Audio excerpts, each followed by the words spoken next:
You're gone. Oh, there we go. Welcome to the Random Ass Podcast. I'm your random asshole, Christopher Steele. I'm the other random asshole, this Rhoads. Welcome to the show. How y'all doing? You can't hear, we don't care. We care, we just can't talk to you. So, hidden jumps? Yeah, hell yeah. You want to go first? Yup. If you give me a second, I even have a little bit of visual to go with it. My secret gem, my little hidden gem, is Primus's Videoplasty. Primus Videoplasty. It is a live concert video with some music videos, including The Devil Went Down to Georgia, which is absolutely hilarious. I love that video. It's all around really good. If you're a Primus fan, especially. If you're not, it's a great way to introduce yourself to Primus because it's all their hits on one video. Really good. What? How many times is when I know this Big Brown Beaver on the fucker then? If that's the only song you consider a good song of theirs, man, I got some ones that'll blow your mind. He's like, I know Primus, asshole. Yeah, all their songs sound the same. You can tell a Primus song immediately. When it's a Primus song. Oh yeah, it's way overbassed and like mumbly ass lyrics, but it's entertaining as shit. Like I don't understand why it's as entertaining as it is. Buckethead even makes a couple of appearances on this here tape. I was kind of surprised. But yep, Videoplasty, Primus, my hidden gem. It's on YouTube too, so you can look it up there. All right, so what you got? Mine is a movie. Of course. That I actually just watched for the first time. What movie? And it's a bit older. Jersey Girl. What is it? You just watched that for the first... Yes. What? That's a fucking brilliant movie all the way around. Like, it may not have Jay and Silent Bob, but... I'm gonna probably go out on a limb and say both Ben Affleck and Kevin Smith, one of their finer works.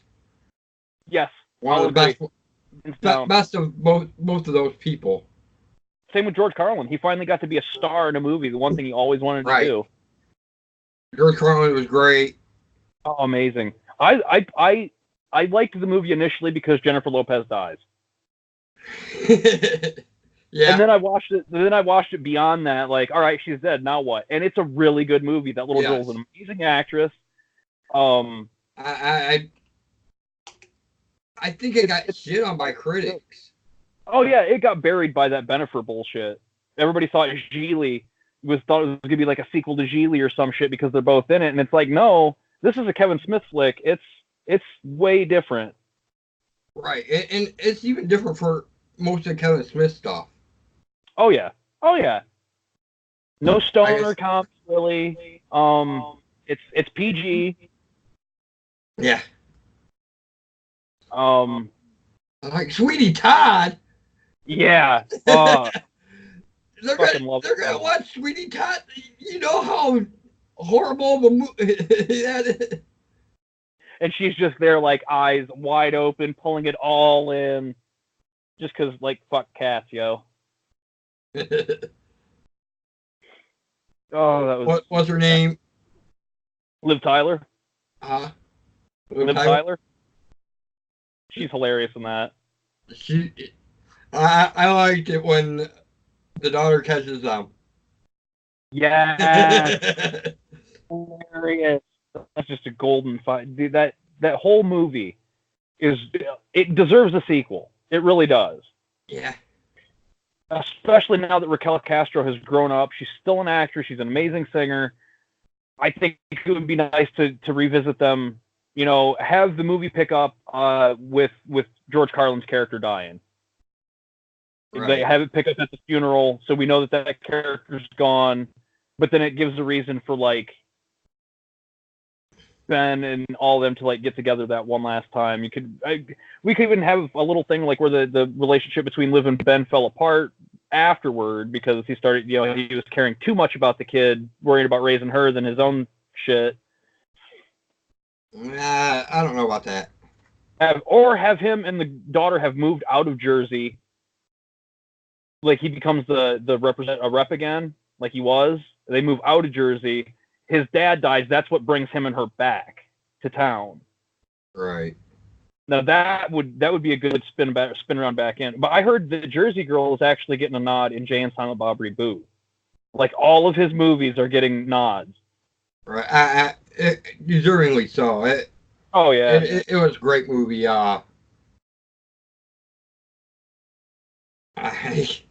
He really hasn't made a bad movie.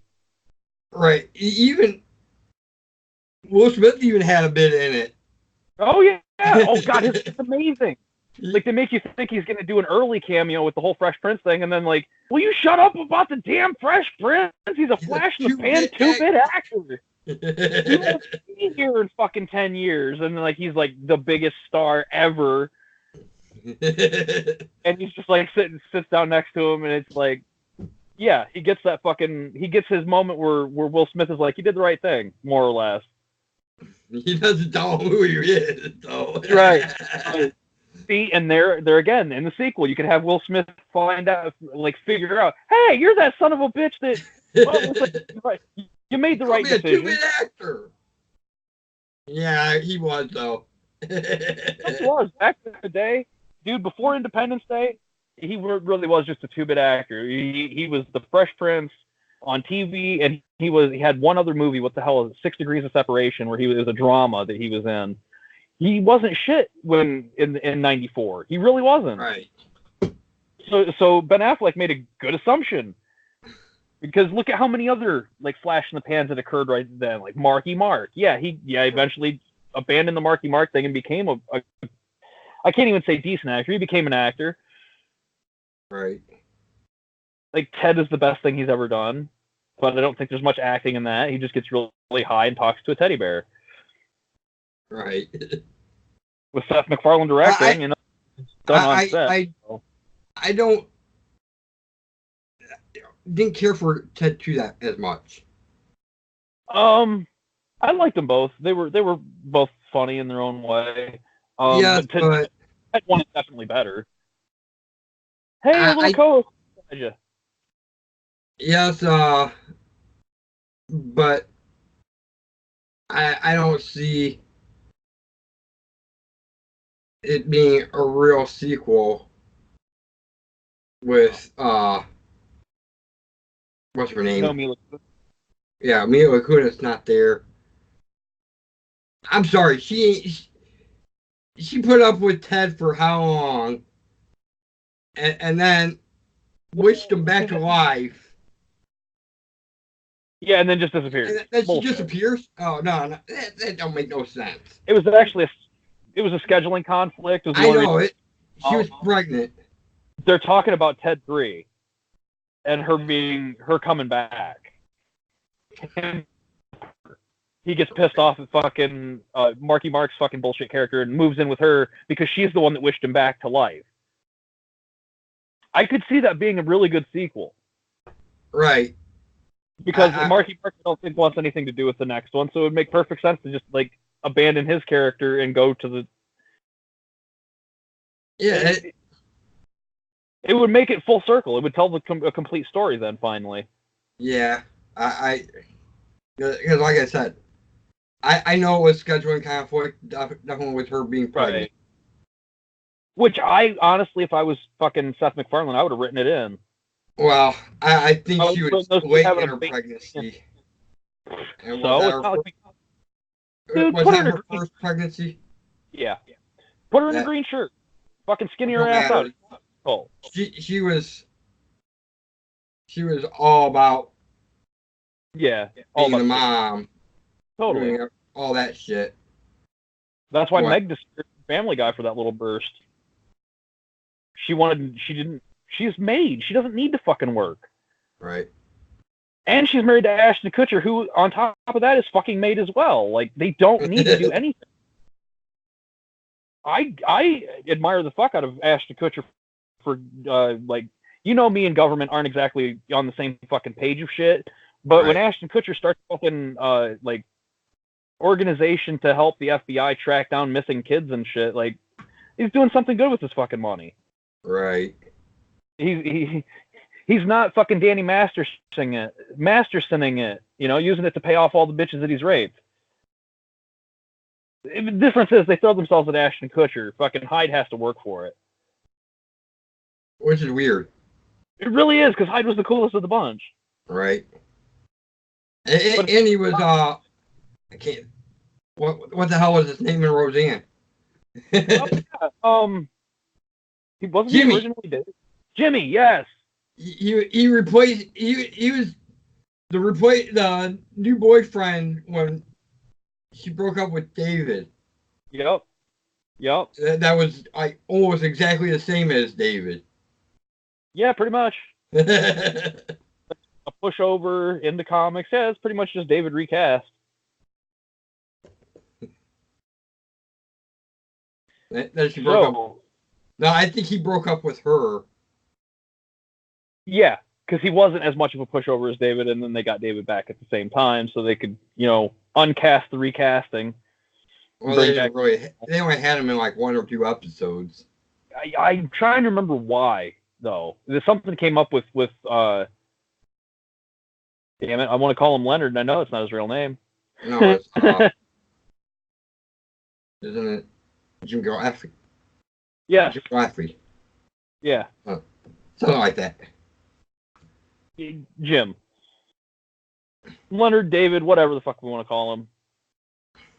Yeah, something came up. I think he was in a movie or something. I set for like a month. Because he still lived with Roseanne for a little bit. Right. So, they're watching the reacts. I've watched a lot of those. I'm telling you, dude. I watched some of the 90s show ones, or just the show. Yep. And we'd have killed it. Yeah, I got all of those right. But the one was Roseanne. And the black boy on there is like, can you do something more popular? Oh. And then it like freeze framed and popped up on the screen. Roseanne was number 3 most watched shows for 5 years straight. Yep. It's a fact. What? Roseanne is one of really? the most You popular need something shows. more popular than that?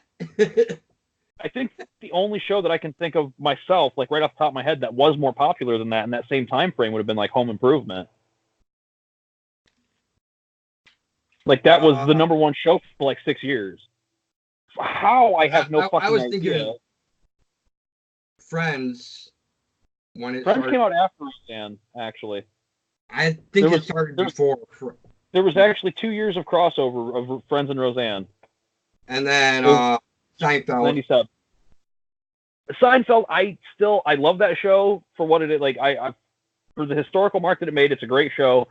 It made a lot of pop culture shit, but I cannot watch a fucking episode of that show nowadays. I've seen all of them so many times. I can literally do the dialogue with the fucking show as it's happening, in the cadence, in the voice, with like every bit of it, every fucking bit of that show. You can give me one line, and I can just keep the episode going. I only really like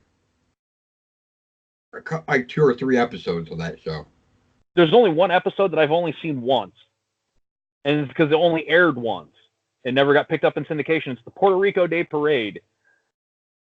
Because in that episode, Kramer is carrying a Puerto Rican flag, and somehow it catches on fire, and he like throws it into the street and starts stomping on it, and Puerto Ricans went ape shit over that. And it's like, it's not. It's a joke. It was an accident, and it leads to the 2 gay guys that are always picking on Kramer, like you won't wear the fucking ribbon or you won't do this or that. They're Puerto Rican too, and they're like right there. Someone's stomping on the Puerto Rican flag. who's stomping on the Puerto Rican flag? And they turn around, and it's the two gay guys, and they chase Kramer down the street, and it's a typical Seinfeld bit. But just because the Puerto Rican flag was on fire and being stomped on, ooh, big shit, it gets pulled from TV. Yeah. Big fucking deal. Yeah, I only liked a couple episodes. Oh, there's I like, as far as full episodes, only a few as well, but I like some of the bits that came from Right. Whereas the entire on 80s movies. Oh, dude, we'd kill it. I watched that one where they give the movie poster and blur out the title. Oh man, I missed one. What was you describe the poster? Don't tell me the movie. Describe the poster. Looks like a woman in looks like maybe a rocking chair. Okay. From the side. Okay. And it's really dark. You can't really see who it is. Horror movie? Nope. No. From the 80s. I got nothing. They call her purple. Oh, come on! Like, the color purple is the only one I didn't get. If I would have seen it, I would have probably known it. Because the sky was purple, wasn't it? I think the whole thing was purple. Except for the yellow sun on the bottom by the fucking chair. I know that poster. There's a yellow sun by the chair. It's what's silhouetting the character out. God damn it! I would have nailed them all. I've never seen this movie. I don't know what the color purple. No. Oh, dude. Yes, it's a black movie, and I know how you are with like all black cast. Not exactly the biggest fan. It's actually a really good movie. It's a Steven Spielberg flick. Like it's right. Really well done. It's a really well told story. Danny Glover plays a bastard in that fucking movie, dude, and he is so convincingly a bastard in that movie. I'm trying to think of. I think you might have been able to read Oprah's name on it. Oh, if I'd have seen that, I'd have definitely known it was the color fucking purple because it's her, and I can't remember who the fuck the other woman is. I want to say Della Reese, but it's not Della Reese. Only 80s movie I know with Oprah in it. Wasn't that Roots? That's the 70s, actually. Wait, 76. Yep, 76. First season of that 70s show is what you told me. Oh. they get cable in a VCR and it doesn't record Roots and Kitty loses her shit. I fucking love that. She fucking stomps the shit out of the remote. The clicker won't click. What good is the damn VCR if there's no tape in it? Like, oh, dude, loses her shit over Roots. Because like she wanted to watch it as it was there, and he's like, no, that's what the VCR is for. We can sit here and read the paper and then watch it when it's done. And it didn't record, so she missed the fucking TV event of the season. Wasn't it a miniseries? It was. It was a 4-episode miniseries, 2 hours each. It was it is almost as long as The Stand. They had run longer commercials between the breaks of the Roots as opposed to The Stand. The Stand they did limited commercial interruption because they wanted to tell that story as completely as possible. If they had run regular commercials, it would have been about a 10-hour movie. Which one? The Stand. Oh, The Stand. Oh fuck yeah, dude. Roots ran regular commercial breaks. That's what they inflated it up to 4 hours. If you watch it just on DVD, it's 6. If you watch The Stand on DVD, it's about 7.5. I think 7 hours and 45 minutes long. No, it's only 6 hours and 10 minutes. It's 4 2-hour discs, with the last one being short. But I had it on tape. It was 6 hours and like 10 minutes or 15 minutes. Cut commercials? Without the commercials. Then they must have done an extended DVD release because each DVD is about 2 hours long, except for the last one. It is only an hour. It was. Dude, I literally have the fucking DVDs in front of me. I can throw them in and show you the time signatures. They're 2 hours each. They must have done something extra. Yeah, I'm thinking Because I'm thinking they extended certain scenes because there was stuff in the DVD that I don't remember seeing on the television viewing. There's an it was version of the fucking pilgrimage that I don't remember. I do not remember that many cuts to them going to the old woman outside of the dreams. I remember the dreams of like the old woman and people having the dreams, but I don't remember the actual pilgrimage being that as long as they made it in the DVD. The second say it can't because it was 2 hours. It was for 2 hours on TV. Yeah, 4 segments of limited commercial breaks. That's why I think they added stuff in. There's definitely extended scenes. The "Don't Fear the Reaper" scene plays almost the entire song, and on the television version they cut the second verse or the third verse. All right. They just go right to the lead, and the DVD of Stephen King's television stuff always gets extended. I know that for a fact. Langoliers is another one. Langoliers played on USA. They ran one episode. It was not a fucking miniseries. Yet somehow this fucking DVD is 3 hours long. I remember Langoliers. I fucking remember that goddamn movie. The airport. You remember that one, right? Yeah. Yeah. You remember it only ran about. It was about 2 hours. It was about movie length. I thought it was like 2 nights. Was it 2 nights? Yeah. All I know is that they did a really extended segment in that one as well with the flashback of the dude that whose dad was a piece of shit, never stopped moving. That guy. They did an extended sequence of his like dream sequence, flashbacks, a lot more explanation as to why he's going nuts. Because I remember watching the first time going, why is he losing his shit like this? This doesn't make any goddamn sense. What the fuck? And then they do like a minor flashback, and it kind of explains it, but it doesn't explain how the dad told him about the Tommy knockers or the Langoliers and how the soul and shit. Yeah, they never covered any of that that I remember. But I read the book too, so I remember that. Right. Hold on. I'll be right back for a second. All right. Hold on. We can finish the podcast. What are we at? We're almost done. Yeah, we got picks yet. What do we want to do? I don't know. What do you want to do? What do you want to do picks wise?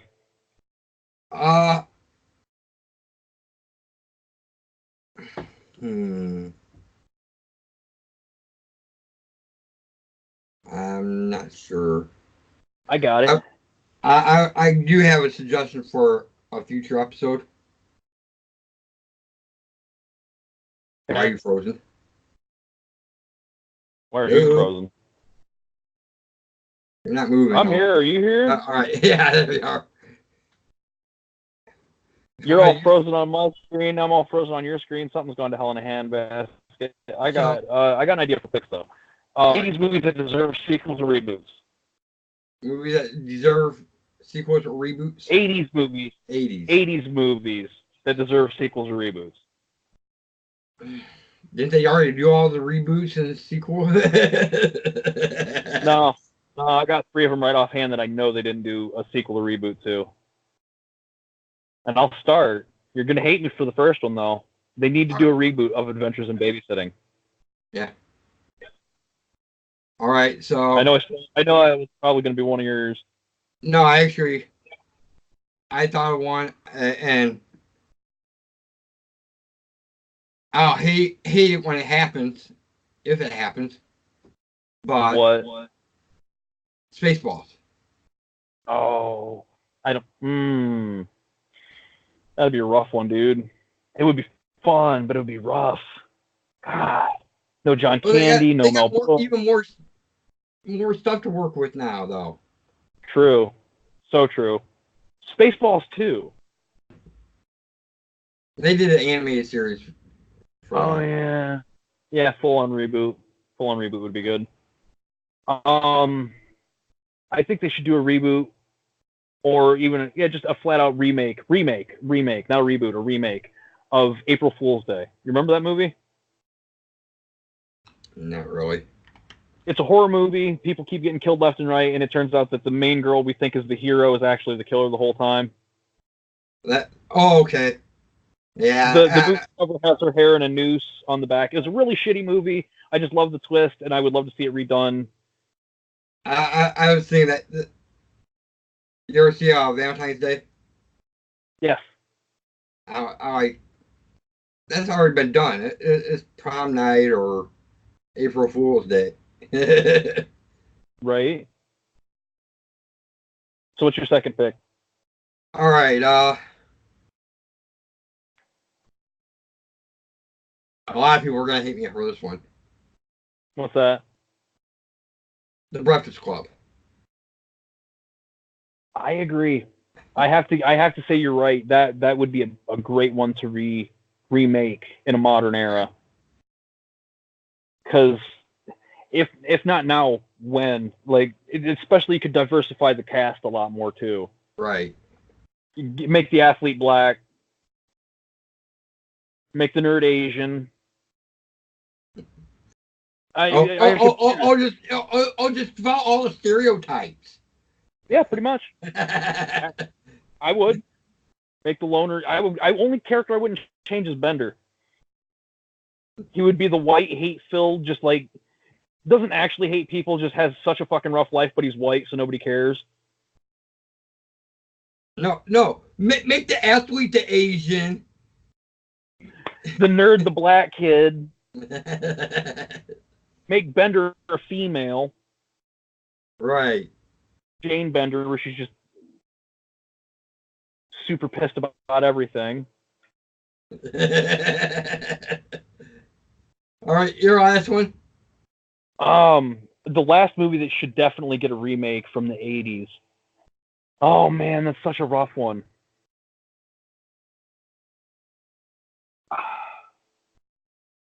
They already did all the horror movies in remakes. They've already done RoboCop. They've done everything that was like major, major movies. So that's why I'm like reaching deep for stuff. Sleepaway Camp. I would like to see that one remade entirely, totally different twist at the end, but have it be back at that camp, at that same camp. You know, make the reference to, kind of sequelize it in a way. Make it like the third or fourth Friday the 13th, where it's kind of a lore. It'd be the fifth Friday the 13th, the one that doesn't have Jason, has a person imitating Jason. I would have that same kind of thing be done with Sleepaway Camp. All right, so my final one. It's actually supposed to be pre-production. Ooh. Gremlins? Nope. Toxic Avenger. Oh, yeah. I would really like to see that, especially if they got Arnold as Toxie, dude. Right, as Toxie. He could revitalize his career. He really could. Especially if it's a reboot, like, or a remake, like start from the ground up. Hell yeah. With him as Toxie, they could do 8, 9 sequels. Yeah. And like I said, revitalize his career. Dude, they could have a toxic cinematic universe. Yeah. Have Toxie. They were actually trying to. I know they had the Toxic Crusaders or something like that. I think that was just a cartoon, though.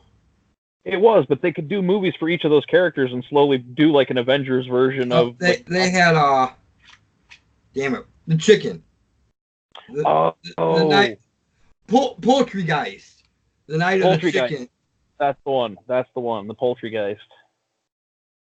They were trying to build up a cinematic universe. They could have. I would have liked actually had another couple movies like between Poultrygeist. Studios, right? Huh? Troma was the one that did that. Troma, yep. Yeah, they did Romeo and Juliet. I think was another one they tried to add in. There was a couple others as well. Nukem High School? I think so.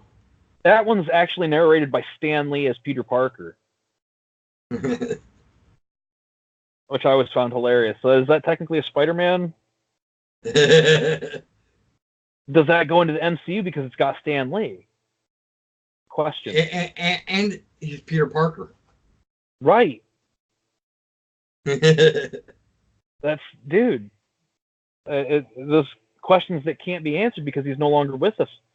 Kevin Feige has the answers. Yeah. But will he answer the questions? No. Fuck no, he won't. Because they'd have to acknowledge the Toxic Avengers in the MCU, and he doesn't want that. We want that. Well, who doesn't want the Toxic Avenger in the MCU? No shit. I would love to see Marty the Mop Boy, come on. Exactly. Wasn't it that a Marvel Melvin. comic, actually? Yeah, Melvin the Mop Boy. Wasn't Toxic Avenger in comic book form a Marvel comic?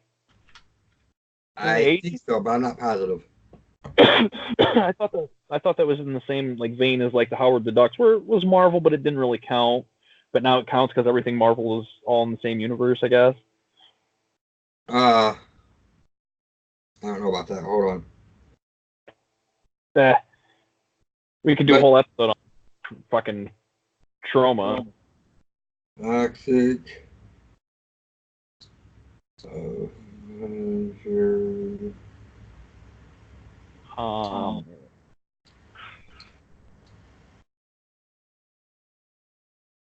Comic.